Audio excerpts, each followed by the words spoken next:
Struggle for empire. Mughals and Afgh. Central Asia and Babur.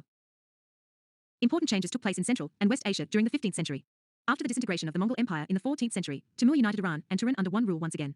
Timur's empire extended from the lower Volga to the river Indus, and included Asia Minor, modern Turkey, Iran, Transoxiana, Afghanistan, and a part of the Punjab. Timur died in 1405, but his grandson, Shahrukh Mirza, died in 1448, was able to keep intact a large part of his empire. He gave patronage to arts and letters, and in his time, Samarkand and Herat became the cultural centers of West Asia. The ruler of Samarkand had great prestige in the entire Islamic world. The power of the Timurids declined rapidly during the second half of the 15th century, largely owing to the Timurid tradition of partitioning the empire. The various Timurid principalities, which arose, always fought and wrangled among themselves. This provided an opportunity to two new claimants to come to the forefront. From the north, a Mongol tribe, the Uzbeks, thrust into Transoxiana. The Uzbeks had become Muslims, but were looked down upon by the Timurids, who considered them to be uncultured barbarians.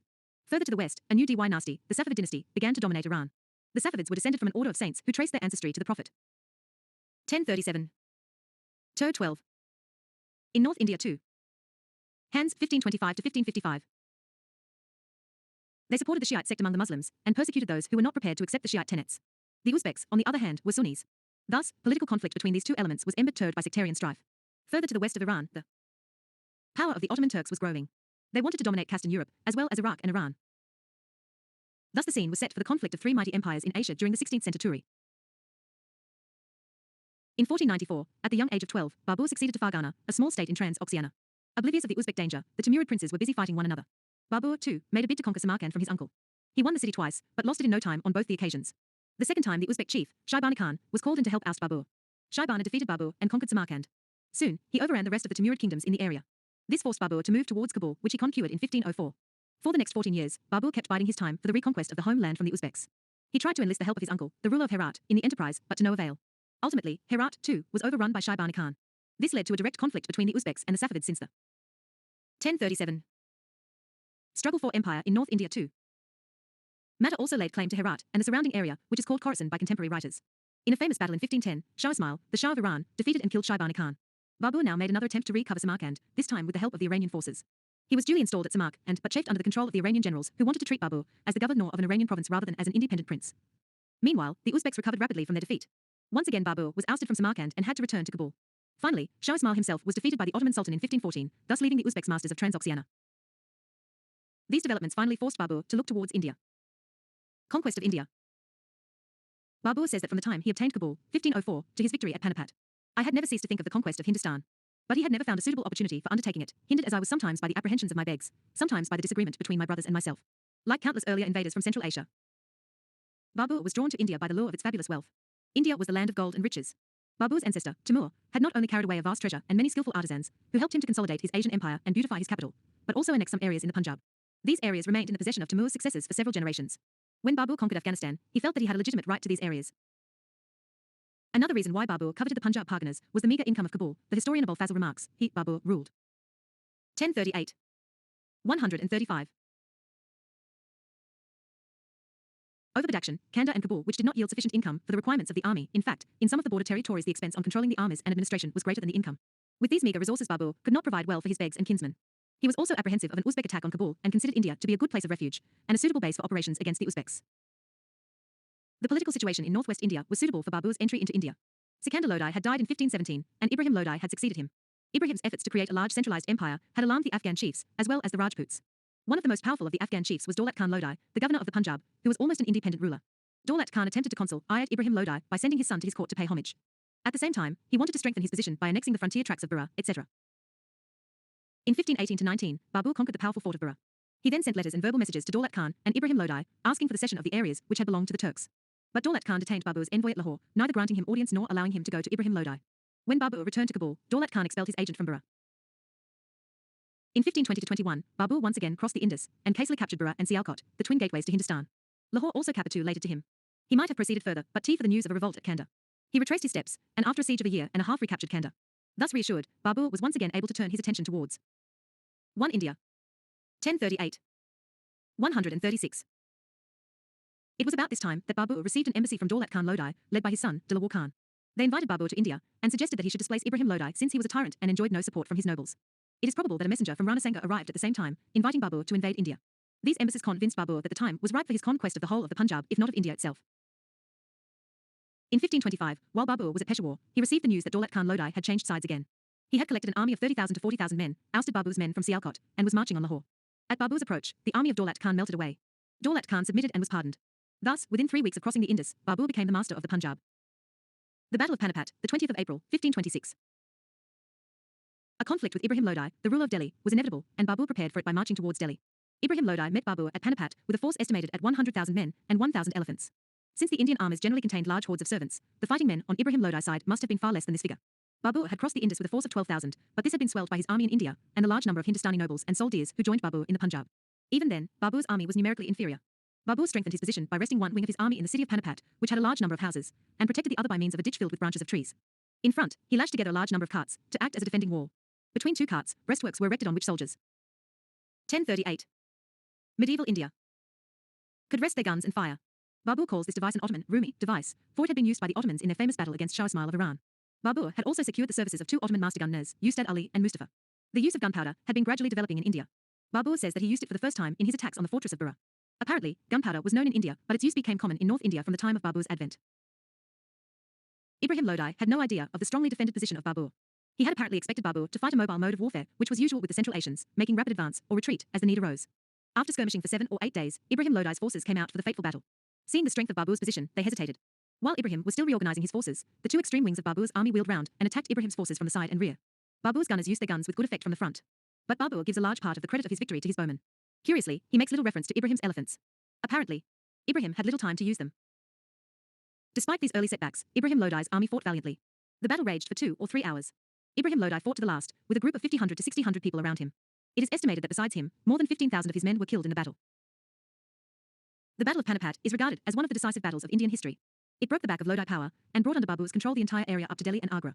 The treasure stored up by Ibrahim Lodi in Agra relieved Babur from his financial difficulties. The rich territory up to Jaunpur also lay open to 1039. Struggle for empire in North India too. Babur.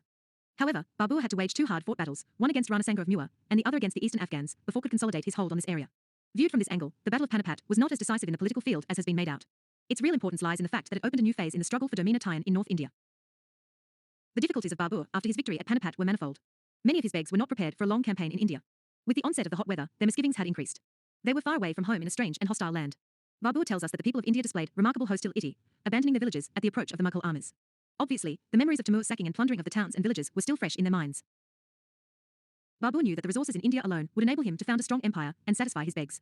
Not fuss the poverty of Kabul again, he records in his diary. He thus took a firm stand, proclaiming his intention to stay on in India and granting leave to a number of his begs who wanted to go back to Kabul. This immediately cleared the air. But it also invited the hostile of Rana Sanga, who began his preparations for a showdown with Babur. The Battle of Kanwa. The growing conflict between Tana Sanga and Ibrahim Lodi for the domination of eastern Rajasthan and Maiwa has already been mentioned. After defecating Mahmud Khalja of Malwa, the influence of the Rana had gradually extended up to Faliakora small river in the neighborhood of Agra. The establishment of an empire in the Indo-Gangetic Valley by Babur was a threat to Rana Sanga. Sanga set preparations afoot to 1. 2. 1039. 137. Expel Babur or, at any rate, to confine him to the Punjab. Babur accuses Rana Sanga of breach of agreement. He says that Sanga had invited him to India and promised to join him against Ibrahim Lodi, but made no move while he, Babur, conquered Delhi and Agra. We do not know what precise promises Sanga had made. He might have hoped for a long drawn-out warfare during which he, Sanga, would have been able to seize the areas he coveted. Or, he might have hoped that like Timur, Babur would withdraw after sacking Delhi and weakening the Lodis. Babur's decision to stay on in India completely changed the situation. Many Afghans, including Mahmud Lodi, a younger brother of Ibrahim Lodi, rallied to Rana Sanga in the hope of regaining the throne of Delhi in case Sanga won. Hasan Khan Nawati, the ruler of Ncert, also cast in his lot with Sanga. Almost all the Rajput rulers of note sent contingents to serve under Rana Sanga. The reputation of Rana Sanga and his early success against some of the outlying Mughal posts, such as Bayana, demoralized Babur's soldiers. To rally them, Babur solemnly declared the war against Sanga to be a jihad. On the eve of the battle, he emptied all the wine jars and broke the wine flasks to demonstrate what a staunch Muslim he was. He also banned the sale and purchase of wine throughout his dominions and abolished customs taxes on the Muslim. Having carefully selected a site, Babur entrenched himself at Kanwa about 40 kilometers from Agra. As at Panipat, he lashed together a number of wagons as an outer bastion and dug a trench in front for double protection. Gaps were left in the defences for his musketeers to fire and advance behind wheeled tripods. The Battle of Kanwa, 1527, was fiercely contested. According to Babur, Sanga's forces exceeded 200,000 including 10,000 Afghan. 1040. 138. Cavalrymen, and an equal force fielded by Hasan Khan Nawati. As usual, these figures may be greatly exaggerated, though Babur's forces were undoubtedly inferior in number. Sanga made ferocious attacks on Babur's right and almost breached it. However, the Mughal artillery took a heavy toll of life, and slowly, Sanga's forces were pushed back. At this juncture, Babur ordered his soldiers in the center, who had been sheltering behind their tripods, to launch an attack. The artillery also advanced behind the chained wagons. Sanga's forces were thus hemmed in, and were defeated after a great slaughter. Rana Sanga escaped and wanted to renew the conflict with Babur. But he was poisoned by his own nobles who considered such a course to be dangerous and suicidal. Thus died one of the most valiant warriors produced by Rajasthan. With Sanga's death, the dream of a united Rajasthan extending up to Agra received a serious setback. The Battle of Khan was secured Babur's Positaian in the Delhi-Agra region. Babur strengthened his position further by conquering the chain of Forts Gwalior, Dholpur, etc., east of Agra. He also annexed large parts of Alwar from Hassan Khan Mewati. He then led a campaign against Medini Rai of Chandri in Malwa. Chandri was captured after the Rajput defenders had died fighting to the last man and their women performed jauhar. Babur had to cut short his plan of further campaigns in the area on hearing of the growing activities of the Afghans in eastern Uttar Pradesh. The Afghans. Although the Afghans had been defeated, they had not been reconciled to the Mughal rule. Eastern Uttar Pradesh was still under the domination of the Afghan chiefs, who had tendered their allegiance to Babur, but were prepared to throw it off at any time. The Afghan Sardars were being 1040. Medieval India. Backed by Nusrat Shah, the ruler of Bengal, who had married a daughter of Ibrahim Lodi. Earlier, the Afghans had ousted the Mughal officials in eastern Uttar Pradesh and reached up to Kannauj. But their greatest weakness was the lack of a popular leader. After some time, Mahmud Lodi, a brother of Ibrahim Lodi, who had fought against Babur at Kanwa, reached Bihar. The Afghans hailed him as their ruler and mustered strength under him. This was a threat which Babur could not ignore. Hence, at the beginning of 1529, he left Agra for the east. Crossing the Ganga near Benares, he faced the combined forces of the Afghans and Nusrat Shah of Bengal at the crossing of the river Gagra. Although Babur crossed the river and compelled the Bengal and the Afghan armies to retreat, he could not win a decisive victory. Ill and anxious about the situation in Central Asia, Babur decided to patch up an agreement with the Afghans. He put Fort Wardaway claim for suzerainty over Bihar, but left most of it in the hands of the Afghan chiefs. He then returned to Agra. Shortly afterwards, Babur died near Lahore while on his way to Kabul. Significance of Babur's advent into India. Babur's advent into India was significant from many points of view. For the first time since the downfall of the Kushan Empire, Kabul and Queen Dar became integral parts of an empire compressing North India. Since these areas had always acted as staging places for an invasion of India, by dominating them Babur and his successors were able to give to India security from external invasions for almost 200 years. Economically also, the control of Kabul and Kandahar strengthened India's foreign trade since these two towns were the starting points for caravans meant for China in the east and the Mediterranean. 1041. Struggle for empire in North India too. Seaports in the west. Thus, India could take a greater share in the great Trans-Asian trade. In North India, Babur smashed the power of the Lodis and the Rajput confederacy led by Rana Sanga. Thereby, he destroyed the balance of power obtaining in the area. This was a long step towards the establishment of an all-India empire. However, a number of conditions had still to be fulfilled before this could be achieved. Babur introduced a new mode of warfare in India. Although gunpowder was known in India earlier, Babur showed what a skilled Komina Tayan of artillery and cavalry could achieve. His victories led to rapid popularization of gunpowder and artillery in India. Since artillery was expensive, it favored those rulers who had large resources at their command. Hence the era of large kingdoms began. By his new military methods as well as by his personal conduct, Babur re-established the prestige of the crown, which had been eroded since the death of Firuz Tulak. Although Sikandar Lodi and Ibrahim Lodi had tried to re-establish the prestige of the crown, Afghan ideas of tribal independence and equality had resulted in only a partial success. Babur had the prestige of being a descendant of two of the most famous warriors of Asia, Changes and Timur. None of his nobles could, therefore, claim a status of equality with him or aspire to his throne. The challenge to his position, if any, could come only from a Timurid prince. Babur endeared himself to his begs by his personal qualities. He was always prepared to share the hardships with his soldiers. Once, at the height of winter, Babur was returning to Kabul. The snow was so deep that horses would sink into it and parties of soldiers had to trample the snow so that the horses could pass. Without hesitation, Babur joined in the backbreaking task. Following Babur's example, his begs also joined in the task. 1041. 139.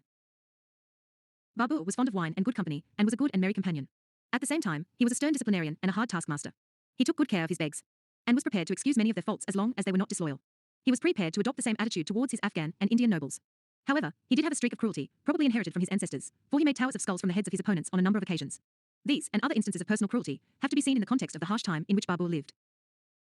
An orthodox Sunni, Babur was not bigoted or led by the religious divines. At a time when there was a bitter sectarian feud between the Shias and the Sunnis in Iran and Turan, his court was free from theological and sectarian conflicts.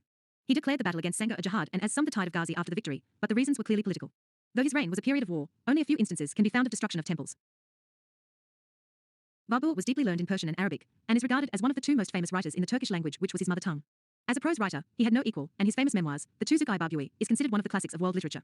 His other works include a Masnavi and the Turkish translation of a well-known Sufi work. He was in touch with the famous poets and artists of the time and describes their works in his memoirs. He was a keen naturalist and has described the flora and fauna of India in considerable detail. He laid out a number of formal gardens with running water, thereby establishing a tradition.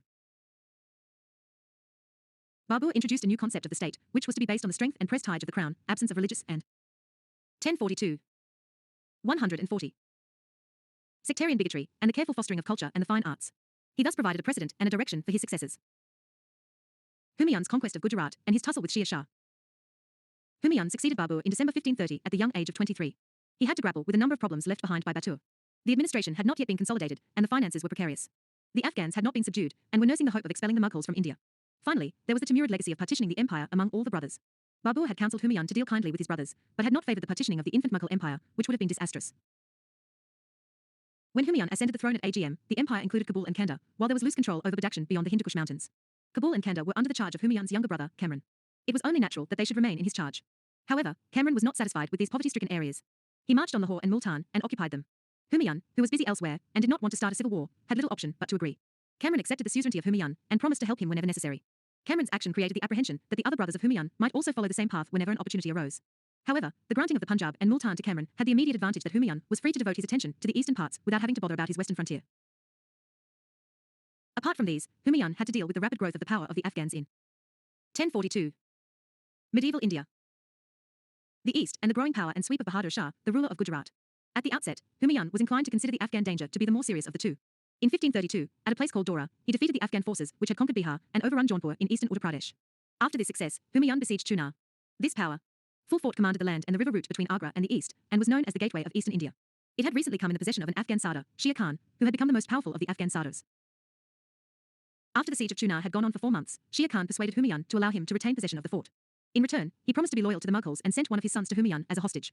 Humayun accepted the offer because he was anxious to return to Agra.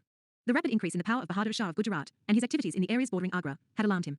He was not prepared to continue the siege of Chunar under the command of a noble prince that would have meant dividing his forces. Bahadur Shah, who was of almost the same age as Humayun, was an able and ambitious ruler. Ascending the throne in 1526, he first overran and conquered Malwa. He then turned to Rajasthan and besieged Chitta. Soon he reduced the Rajput defenders to sore straits. According to some later legends, Rani Karnavati, the widow of Rana Sanga, sent a Raki to Humayun seeking his help, and Humayun gallantly responded. No contemporary writer has mentioned the story, and it may not be true. However, it is a fact that Humayun moved from Agra to Gwalior, and ducked a fear of Mughal intervention. Bahadur Shah patched up a treaty with the Rana, leaving the fort in his hands after extracting a large indemnity in cash and kind. 1043. Struggle for empire in North India too. During the next year and a half, Humayun spent his time in building a new city at Delhi, which he named Dinpana. He organized many grand feasts and festivities during the period. Humayun has been blamed for wasting valuable time in these activities, while Shia Khan was steadily augmenting his power in the east. It has also been said that Humayun's inactivity was due to his habit of taking opium. Neither of these charges is fully true. Babur had continued to use opium after he gave up wine. Humayun took opium occasionally in place of or in addition to wine, as did many of his nobles. But neither Babur nor Humayun was an opium addict. The building of Dinpana was meant to impress friends and foes alike. It could also serve as a second capital in case Agra was threatened by Bahadur Shah who, in the meantime, had conquered Ajmer and overrun eastern Rajasthan. Bahadur Shah offered a still greater challenge to Humayun. He made his court the refuge of all those who feared or hated the Mughals. He had again invaded Chitta and, simultaneously, supplied arms and men to Tata Khan, a cousin of Ibrahim Lodi.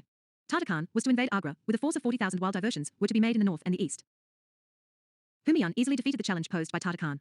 The Afghan forces melted away at the approach of the Mughals, and Tata Khan defeated and killed determined to end the threat from Bahadur Shah's side once for all. Humayun now invaded Malwa.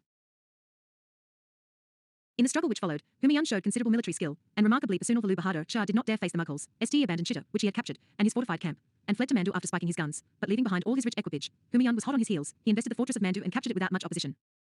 1043. 141. Bahadur Shah fled from Mandu to Champaner. A small party scaled the fort of Champaner by a path considered inaccessible. Humayun was the 41st man to scale the walls. Bahadur Shah now fled to Ahmedabad and finally to Kathiawar. Thus, the rich provinces of Malwa and Gujarat, as well as the large treasure hoarded by the Jiyu Jarat rulers at Mandu and Champaner, fell into the hands of Humayun. Both Gujarat and Malwa were lost as quickly as they had been gained. After the victory, Humayun placed Gujarat under the command of his younger brother, Askari, and then retired to Mandu, which was centrally located and enjoyed a fine climate. The major problem was the deep attachment of the people to the Gujarati rule. Askari was inexperienced, and the Mughal nobles were mutually divided. A series of popular uprisings, military actions by Bahadur Shah's nobles, and the rapid revival of Bahadur Shah's power unnerved Askari. He fell back upon Champaner, but received no help from the commander of the fort who doubted his intentions. Unwilling to face Humayun at Mandu, he decided to return to Agra. This immediately raised the fear that he might try to displace Humayun from Agra, or attempt to carve out a separate empire for himself. Deciding to take no chances, Humayun abandoned Malwa and moved after Askari by forced marches. He overtook Askari in Rajasthan. The two brothers were reconciled and returned to Agra. Meanwhile, both Gujarat and Malwa were lost. The Gujarat campaign was not a complete failure. While it did not add to the Mughal territories, it destroyed forever the threat posed to the Mughals by Bahadur Shah. Humayun was now in a position to concentrate all his resources in the struggle against Shia Khan and the Afghans. Soon after, Bahadur Shah was drowned in a scuffle with the Portuguese on board one of their ships. This 1044. 142. Ended whatever danger remained from the side of Gujarat. Shia Khan. During Humayun's absence from Agra, February 1535 to February 1537, Shia Khan had further strengthened his position. He had made himself the unquestioned master of Bihar. The Afghans from far and near had rallied round him. Though he continued to profess loyalty to the Mughals, he systematically planned to expel the Mughals from India. He was in close touch with Bahadur Shah, who had helped him with heavy subsidies. These resources enabled him to recruit and maintain a large and efficient army, which included 1,200 elephants. Shortly after Humayun's return to Agra, he had used this army to defeat the Bengal king and compel him to pay an indemnity of 13,000 dinars gold coins. After equipping a new army, Humayun marched against Shere Khan and besieged Chunar towards the end of the year. Humayun felt it would be dangerous to leave such a powerful fort behind, threatening his line of communications. However, the fort was strongly defended by the Afghans. Despite the best efforts by the master gunner, Rumi Khan, it took 6 months for Humayun to capture it. In the meanwhile, Shere Khan captured by treachery the powerful fort of Rotas, where he could leave his family in safety. He then invaded Bengal for a second time and captured Gao, its capital. Thus, Shere Khan completely outmaneuvered Humayun. Humayun should have realized that he was in no position to offer a military challenge to Shere Khan without more careful preparations. However, he was unable to grasp the political and military situation facing him. After his victory over Gao, Shere Khan made an offer to Humayun that he would surrender Bihar and pay an annual tribute of 10 lakhs of dinars if he was allowed to retain Bengal. It is not clear how far Shere Khan. 1044. Medieval India was sincere in making this offer. But Humayun was not prepared to leave Bengal to Shere Khan. Bengal was the land of gold, rich in manufactures, and a center for foreign trade. Moreover, the king of Bengal, who had reached Humayun's camp in a wounded condition, urged that resistance to Shere Khan was still continuing. All these factors led Humayun to reject Shere Khan's offer and decide upon a campaign to Bengal. Soon after, the Bengal king succumbed to his wounds. Humayun had, thus, to undertake the campaign to Bengal all alone. Humayun's march to Bengal was purposeless, and was the prelude to the disaster which overtook his army at Chausa almost a year later. Shere Khan had left Bengal and was in South Bihar. He let Humayun advance into Bengal without opposition so that he might disrupt Humayun's communications and bottle him up in Bengal. Arriving at Gao, Humayun quickly took steps to establish law and order. But this did not solve any of his problems. His situation was made worse by the attempt of his younger brother, Hindal, to assume the crown himself at Agra. Due to this and Shere Khan's activities, Humayun was totally cut off from all news and supplies from Agra. After a stay of 3 to 4 months at Gao, Humayun started back for Agra, leaving a small garrison behind. Despite the rumblings of discontent in the nobility, the rainy season, and the constant harrying attacks of the Afghans, Humayun managed to get his army back to Chausa near Buxar without any serious loss. This was a big achievement, for which Humayun deserves credit. Meanwhile, Kamran had advanced from Lahore to quell Hindal's rebellion at Agra. Though not disloyal, Kamran made no attempt to send reinforcements to Humayun, which might have swung the military balance in favor of the Mughals. Despite these setbacks, Humayun was still confident of success against Shere Khan. He 1045. Sirugul Fort Empire in North India too. Forgot that he was facing an Afghan army, which was very different from the one a year before. It had gained battle experience and confidence under the leadership of the most skillful general the Afghans ever produced. Misled by an offer of peace from Shere Khan, Humayun crossed to the eastern bank of the Karnasa River, giving full scope to the Afghan horsemen encamped there to attack. Humayun showed not only bad political sense, but bad generalship as well. He chose his ground badly, and allowed himself to be taken unawares. Humayun barely escaped with his life from the battlefield, swimming across the river with the help of a water carrier. Immense booty fell in Shere Khan's hands. About 7,000 Mughal soldiers and many prominent nobles were killed. After the defeat at Chausa, March 1539, only the fullest unity among the Timurid princes and the nobles could have saved the Mughals. Kamran had a battle-hardened force of 10,000 Mughals under his command at Agra. But he was not prepared to loan them to Humayun, as he had lost confidence in Humayun's generalship. On the other hand, Humayun was not prepared to entrust the command of the armies to Kamran, lest the latter use it to assume power himself. The suspicions between the brothers grew till Kamran decided to return to Lahore with the bulk of his army. The army hastily assembled by Humayun at Agra was no match against Shere Khan. However, the Battle of Kannauj, May 1540, was bitterly contested. Both the younger brothers of Humayun, Askari and Hindal, fought valiantly but to no avail. The Battle of Kannauj decided the issue between Shere Khan and the Mughals. Humayun, now, became a prince without a kingdom, Kabul and Kandahar remaining under Kamran. He wandered about in Sindh and its neighbouring regions for the next 2.5 years, hatching various 1045. 143. Schemes to regain his kingdom. But neither the rulers of Sindh nor Maldeo, the powerful ruler of Marwar, was prepared to help him in this enterprise. Worse, his own brothers turned against him and tried to have him killed or imprisoned. Humayun faced all these trials and tribulations with fortitude and courage. It was during this period that Humayun's character showed itself at its best. Ultimately, Humayun took shelter at the court of the Iranian king and recaptured Kandahar and Kabul with his help in 1545. It is clear that the major cause of Humayun's failure against Shere Khan was his inability to understand the nature of the Afghan power. Due to the existence of large numbers of Afghan tribes scattered over North India, the Afghans could always reunite under a capable leader and pose a challenge. Without winning over the Lakai rulers and Zamindars to their side, the Mughals were bound to remain numerically inferior. In the beginning, Humayun was, on the whole, loyally served by his brothers. Real differences among them arose only after Shere Khan's victories. Some historians have unduly exaggerated the early differences of Humayun with his brothers and his alleged faults of character. Though not as vigorous as Babur, Humayun showed himself to be a competent general and politician till his ill-conceived Bengal campaign. In both the battles with Shere Khan, the latter showed himself a superior general. 1. Humayun's life was a romantic one. He went from riches to rags and again from rags to riches. In 1555, following the breakup of the Sur Empire, he was able to recover Delhi, but he did not live long to enjoy the fruits of the victory. He died. 1. From a fall from the first floor of the library building in his fort at Delhi. His favourite wife built a magnificent mausoleum for him near the one fort. This building marks a new phase in the style of architecture in North India, its most remarkable feature being the magnificent dome of marble. 1046. Humayun's tea. Sher Shah and the Sur Empire, 1540-55. Sher Shah ascended the throne of Delhi at the age of 54 also. We do not know much about his early life. His original name was Farid and his father was a small Jagirdar at Jaunpur. Farid acquired rich administrative experience by looking after the affairs of his father's Jagir. Following the defeat and death of Ibrahim Lodi and the confusion in Afghan affairs, he emerged as one of the most important Afghan Sardars. The title of Sher Khan was given to him by his patron for killing a tiger, Sher.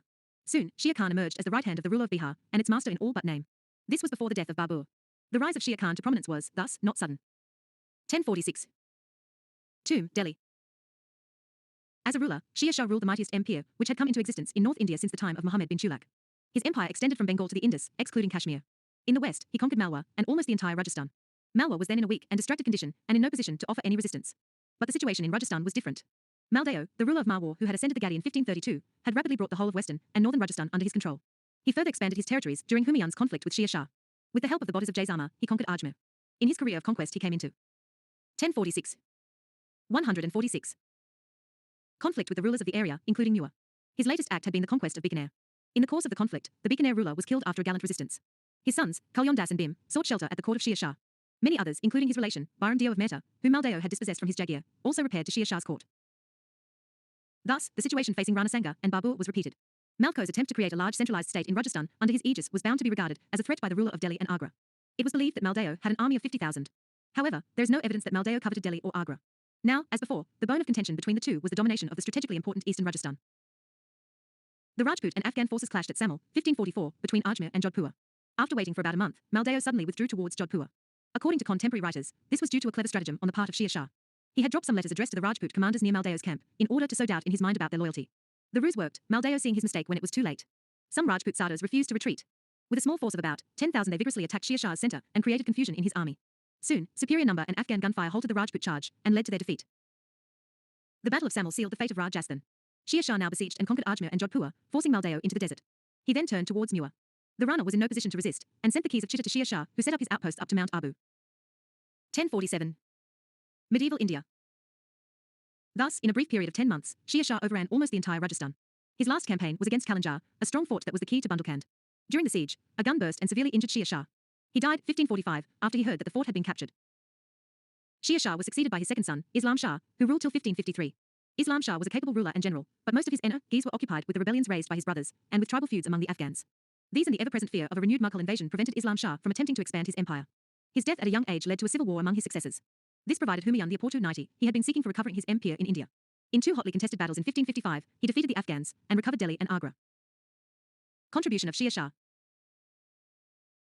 The Sur Empire may be considered in many ways as a continuation and culmination of the Delhi Sultanate, the advent of Babur and Humayun being in the nature of an interregnum. Amongst the foremost contributions of Sher Shah was his re-establishment of law and order across the length and breadth of his empire. He dealt sternly with robbers and dacoits, and with zamindars who refused to pay land revenue or disobeyed the orders of the government. We are told by Abbas Khan Sawani, the historian of Sher Shah, that the zamindars were so cowed that none of them dared to raise the banner of rebellion against him, or to molest the travellers passing through their territories. Sher Shah paid great attention to the fostering of trade and commerce and the improvement of communications in his kingdom. Sher Shah rests taught the old imperial road called the Grand. 1048. Struggle for empire in North India too. Trunk road, from the river Indus in the west to Sanagan in Bengal. He also built a road from Agra to Jodhpur and Chitta, evidently linking up with the road to the Gujarat seaports. He built a third road from Lahore to Multan. Multan was at that time the staging point for caravans going to West and Central Asia. For the convenience of travellers, Sher Shah built a serai at a distance of every 2 kos, about 8 km, on these roads. The serai was a fortified lodging or in where travellers could pass the night and also keep their goods in safe custody. Separate lodgings for Hindus and Muslims were provided in these serais. Brahmanas were appointed for providing bed and food to the Hindu travellers and grain for their horses. Abbas Khan says, it was a rule in these serais that whoever entered them received provision suitable to his rank, and food and litter for his cattle, from government. Efforts were made to settle villages around the serais, and land was set apart in these villages for the expenses of the serais. Every serai had several watchmen under the control of a shana, custodian. We are told that Sher Shah built 1,700 serais in all. Some of these are still existing, which shows how strong they were. His roads and serais have been called the arteries of the empire. They helped in quickening trade and commerce in the country. Many of the serais developed into market towns, kasbahs, to which peasants flocked to sell their produce.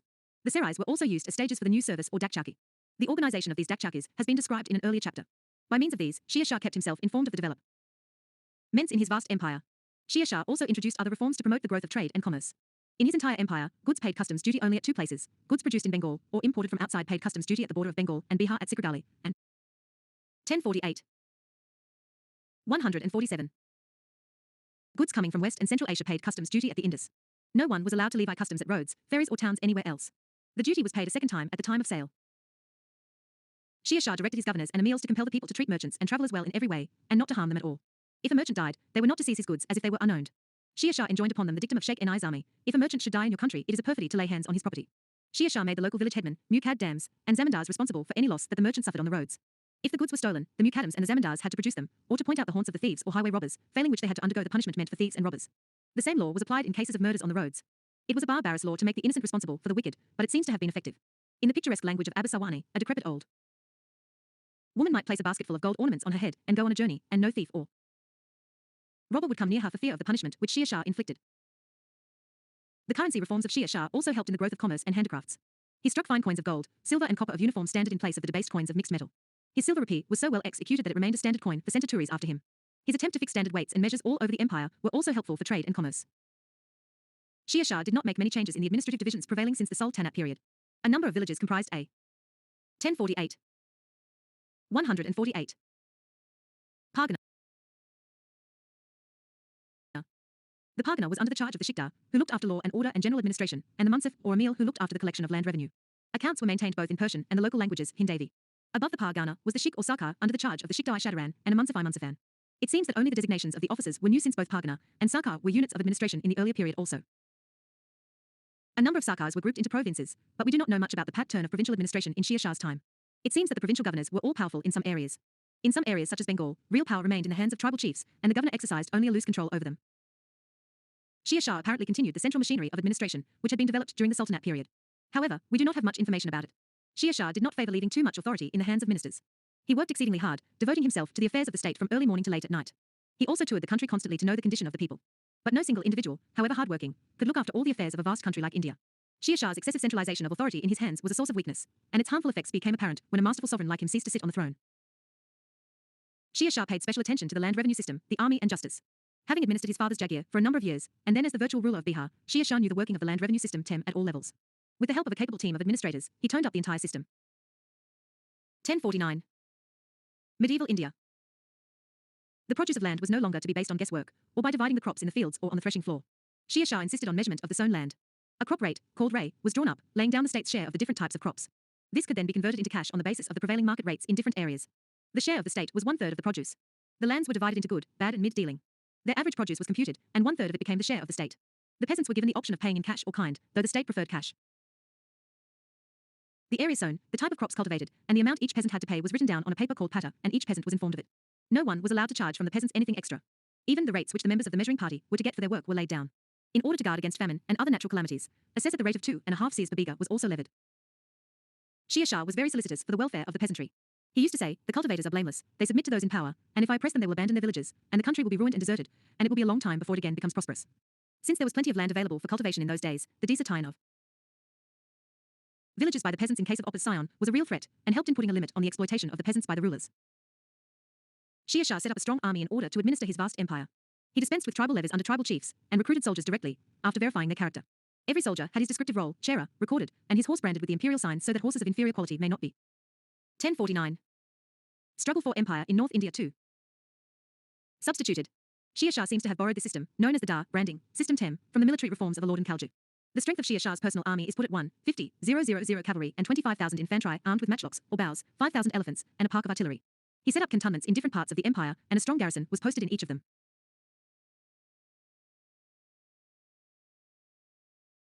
Shia Shah placed considerable emphasis on justice.